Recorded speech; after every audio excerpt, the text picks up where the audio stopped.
क्या ये तुम्हारे साथ भी होता है कि जब टीचर मैथ्स और फिजिक्स के न्यूमेरिकल क्लास में करवाते हैं तब तो सॉल्व हो जाते हैं और अच्छे से समझ भी आते हैं, लेकिन भैया जब मैं मैथ्स के क्वेश्चन घर पर ट्राई करता हूँ सॉल्व करने की तो सॉल्व ही नहीं होते। बेसिकली भैया हमें पता नहीं चलता कि इस क्वेश्चन को करना कैसे है और इस क्वेश्चन में करना क्या है। So hi everyone, it's me Puneet Sharma. So इस वीडियो में मैं आपको 3 स्टेप टेक्निक बता रहा हूँ कि कैसे आप मैथ्स के सवाल और फिजिक्स के न्यूमेरिकल सॉल्व कर सकते हो बहुत ही आसानी से, और सवाल को अप्रोच कैसे करते हैं ये भी डिस्कस कर रहे होंगे इसी वीडियो में। और इसी वीडियो के एंड में हम बात कर रहे होंगे कैसे तुम्हें मैथ्स और फिजिक्स के न्यूमेरिकल सॉल्व करने हैं अपनी 9th और 10th एग्ज़ाम्स में with the help of CBSE toppers answer sheet. So बने रहिए इस वीडियो के एंड तक।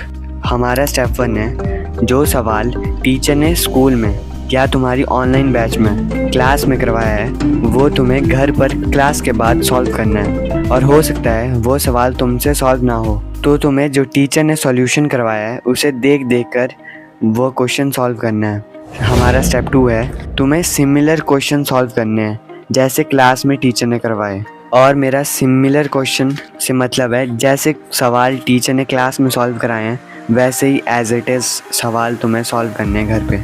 और मैथ्स की NCERT में जो एक्सरसाइज से पहले एग्जांपल्स दिए होते हैं तुम्हें वो क्वेश्चन ट्राई करने हैं। और हाँ, तुम सॉल्यूशन देख सकते हो क्योंकि अभी तुम्हारा लर्निंग फेज़ है। और हमारा स्टेप 3 है, तुम्हें NCERT की एक्सरसाइज कंप्लीट करनी है। और हाँ, अगर तुम्हें कंप्लीट स्ट्रेटजी चाहिए कि NCERT कैसे सॉल्व करनी है, हमें कौन सी रेफरेंस बुक यूज़ करनी है, तो मैंने इस पर एक डिटेल्ड वीडियो ऑलरेडी बना दी है, मैं लिंक दे दूँगा डिस्क्रिप्शन में। आई होप तुम्हें ये 3 स्टेप टेक्निक समझ आई होगी। अब हम इस वीडियो में आगे समझ रहे होंगे कि हमें कैसे मैथ्स के क्वेश्चन और फिजिक्स के न्यूमेरिकल को सॉल्व करते वक्त हमारी क्या अप्रोच होनी चाहिए जिससे हमारा सवाल सॉल्व हो जाए। चलो हम इसे 2 एग्जाम्पल से समझते हैं, एक मैथ्स का क्वेश्चन और एक फिजिक्स का इलेक्ट्रिसिटी का न्यूमेरिकल। सो हमारे पास एग्जाम्पल 1 है, determine the 10th term from the end of the AP। ठीक है, तो इस क्वेश्चन को देखते ही हमारी क्या अप्रोच होनी चाहिए हमारे दिमाग में कि सबसे पहले तो हमें गिवन क्या दे रखा है, हमें एक AP गिवन दे रखी है। ठीक है, हमें निकालना क्या है, हमें 10th टर्म निकालनी है from the end of the AP। Simple. अब निकालनी कैसे है, कौन सा फार्मूला यूज़ होगा वो अब हम उसके बारे में सोचेंगे। ठीक है, आपने जब बोर्ड एग्ज़ाम में अटैम्प्ट करोगे तो क्या लिखोगे, सबसे पहले गिवन AP। ठीक है, फिर टू फाइंड, हमें फाइंड आउट क्या करना है वो चीज़ लिखोगे, फिर फार्मूला लिखोगे कि कौन सा फार्मूला यूज़ होगा। ठीक है, AN = A + n-1 × D। फिर आप एक एक टर्म को डिफाइन करोगे कि यहाँ पे AN क्या है, इसमें A क्या है फर्स्ट टर्म, N क्या है नंबर ऑफ टर्म्स, D क्या है कॉमन डिफरेंस। ठीक है, वो साइड से डिफाइन करोगे यहाँ एक एक करके। ठीक है, अब जैसे इस क्वेश्चन में 2 मेथड से ये सॉल्व हो सकता है। ठीक है, आपने पढ़ा होगा जो भी रेगुलर क्लासेस होगी। एक तो इसी से, अगर हमें इस फॉर्मूले से इस क्वेश्चन को सॉल्व करना है तो हमें जो AP है वो रिवर्स करनी होती है। जैसे आप फिर अगर आपको इससे करना है तो आप इस फॉर्मूले को लिखने के बाद इधर हेडिंग डालोगे न्यू AP।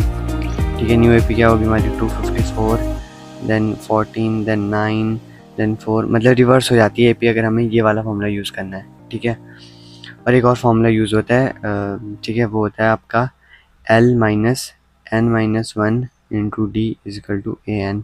यहाँ पे AN क्या होता है, nth term from the end of the AP। ठीक है, ये last term same and number of terms, D common difference. ठीक है, इस तरह से आपकी अप्रोच होनी चाहिए कोई भी क्वेश्चन को सॉल्व करते वक्त। ठीक है, सबसे पहले आपको पता होना चाहिए कि गिवन क्या है। ठीक है, गिवन अगर आपको पता लग गया फिर आपको क्वेश्चन लाइन बाय लाइन पढ़नी है कि कौन सी टर्म निकालनी है, 10 टर्म निकालनी है। तो आपके दिमाग में वो स्ट्राइक करना चाहिए कि कौन कौन से फार्मूले मैं यूज़ कर सकता हूँ यहाँ पे।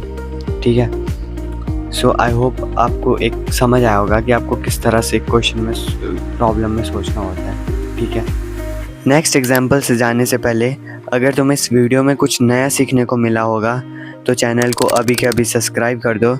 और हाँ, कमेंट में बताना कि तुम्हें नेक्स्ट वीडियो किस टॉपिक पर चाहिए। सो हमारे पास एग्जाम्पल 2 है, फिजिक्स का न्यूमेरिकल। ठीक है, ये दे रखा है, a wire of length L and a cross section area A has a resistance R, what will be the resistance if the length is double and the cross sectional area is half. ठीक है, अब हमें इस question को solve करते वक्त क्या approach होनी चाहिए। ठीक है, हमें गिवन क्या दे रखा है, सबसे पहले हम लिखेंगे गिवन। तो हमें गिवन दे रखा है लेंथ दे रखी है L। ठीक है, एंड क्रॉस सेक्शन एरिया दे रखा है हमें A, और रेजिस्टेंस दे रखा है हमें R। ठीक है, सो हमें पता है कि ये तीनों टर्म्स कहाँ पे आती है और किस फॉर्मूले में आती है। हमें पता है R equal to rho L by A। ठीक है, हमें ये चीज़ हमें मालूम है, गिवन हमें पता है। अब हमें निकालना क्या है, वो दे रखा है what will be the resistance. हमें R डैश निकालना है कि R डैश क्या होगा। ठीक है, R डैश क्या होगा, कब ये क्या होगा, मतलब what will be the resistance if, कब, जब हमारी जो लेंथ है वो डबल होगी and the cross section area is half.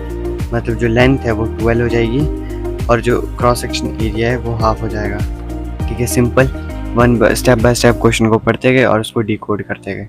बस यही अप्रोच आपने फॉलो करनी है हर न्यूमेरिकल को सॉल्व करते वक्त। ठीक है, सो R डैश क्या हो जाएगा हमारा, रो 12 बाई A बाई 2, तो ये ऊपर चला जाएगा। R डैश क्या हो जाएगा 4 रो L बाई A।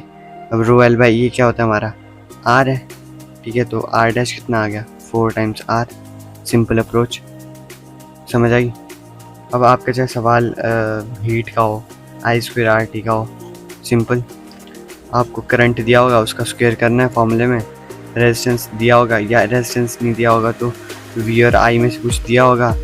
ठीक है, मान लो आपको वोल्टेज दे रखी होगी और रेजिस्टेंस आप वहाँ से निकाल सकते हो क्योंकि करंट भी गिवन होगा, तो वहाँ रेजिस्टेंस डालोगे और टाइम से मल्टीप्लाई कर दोगे, ये भी होगा। ठीक है, मतलब सिंपल अप्रोच से जाना है हर न्यूमेरिकल को सॉल्व करते वक्त, स्टेप बाय स्टेप हर एक क्वेश्चन की हर एक लाइन को डिकोड करते हुए जाना है। ठीक है, आई होप तुम्हें ये सवाल समझ आया होगा और एक अप्रोच समझ आई होगी कि कैसे अटैम्प्ट करना है। सो इस वीडियो के लिए इतना ही। आई होप तुम्हें इस वीडियो में मज़ा आया होगा। So now Puneet Sharma signing off, bye bye, love you, और यहाँ सब्सक्राइब करके जाना।